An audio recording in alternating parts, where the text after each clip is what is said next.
What is the best example of it's a feature, not a bug? I couldn't lock my 1971 Datsun without using a key, like I couldn't hold up the handle and close the door and lock it. I read the owner's manual and it said that this was a feature to stop people locking their keys in their car. Well, it worked, as I never locked my keys in my car. I also used to have to wait for the passenger to get out and close the door so I could lock the door for them because no central locking. Rocket jumping. A grand feature of Quake 1 that was a quirk in the physics. Fire a rocket at your feet while jumping and you jump up a lot higher than the independent force of either. If I remember right, they figured it out during development but just left it in. I think it might have just been naturally replaced with double jumping in most games. In the original Civilization game, Gandhi had the lowest aggression rating in the game, 1. However, when a civilization adopted democracy, the aggression rating would be reduced by 2, making Gandhi's aggression rating underflow to 255. This, being the highest aggression level possible, resulting in a very new Happy Gandhi. This was obviously taken into consideration for later Civ games. But since it was, let's face it, rather hilarious, elements of the bug has been kept in later games. For example, in Civ 5, while Gandhi is generally set to be peaceful, his nuke production and nuke usage trait ratings are both set to 12, even though the maximum is supposed to be 10. So it is not a bug anymore. It's a feature. In Skyrim, I remember hearing that you can steal anything if you place a bucket on anyone who might see you's head. Apparently, someone discovered this during testing and brought it to the team leads to fix, and the team leads basically said, "Don't you dare fix this." Elevators locking people inside when something is wrong. I get customers forever calling during entrapments complaining about the elevator's quality. Elevators are generally designed to keep you inside the elevator when something is wrong because it's safer in there than outside. If the elevator, for instance, fails to level properly and wants to take off while someone is crossing the door threshold, it could be lethal. Keeping you inside until a professional can retrieve you is much safer. Elevators are by far the safest mode of transportation in the world, but most people have no clue how they work, so everyone gets freaked out. A small third-person shooting game called Guns, the Duo was packed with features. It was a rather simple game if you played it vanilla. You'd run around the arena and shoot opponents. Alternatively, you could use your sword for fighting. The game had some basic mechanics to spice up the movement. If you were holding a sword, you could dash a short distance. Otherwise you could wall jump or run along walls for a short distance. However, after wall jumps, your character was locked from movement until you land on the ground. Except if you swung your sword. By swinging with the sword, you could cancel almost any movement lock, which let you dash after wall jumping. If you dashed towards the wall, you could wall jump again, getting even higher. Other glitches include: attacking with sword and shifting to a gun caused you to both fire the gun and swing the sword. Blocking with the sword right after attacking caused you to both attack and block. You could also squeeze and dash in before blocking, turning it into a combination of all. Switching between shotguns caused you to be able to shoot faster. The game becomes extremely fast-paced with jumping around on walls and firing guns, while dashing around.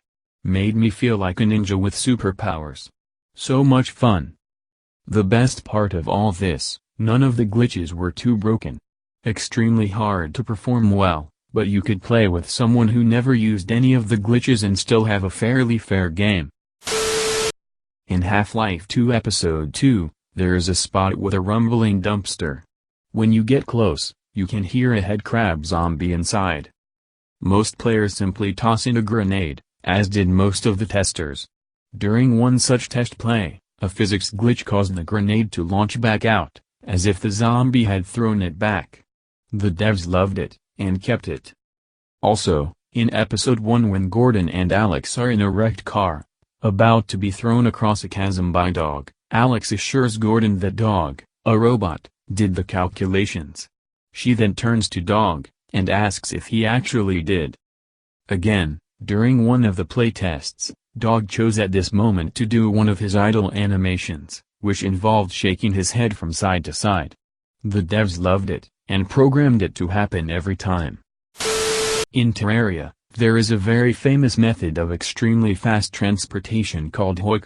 Simply put, you line up ramp tiles, one space in between each one, with the ramps facing down in the direction you want to go. At the start, you put a stair platform, and simply walk into the stair platform while holding down, which results in you being shot across the length of the ramps. It seems like a total glitch, seeing that it requires you clipping inside of tiles, as well as it allowing you to get to places you shouldn't be able to get through, e.g. the jungle temple walls. However, in the Terraria Discord, I asked one of the devs, Senks, if it's a bug or a feature, and they said something like, "No, hoik is not a bug. In fact, when updating the game, we make sure not to accidentally patch hoik for redigit." Another dev, when updating Terraria. Still don't understand? Search it. 4 more replies. Gaining weight.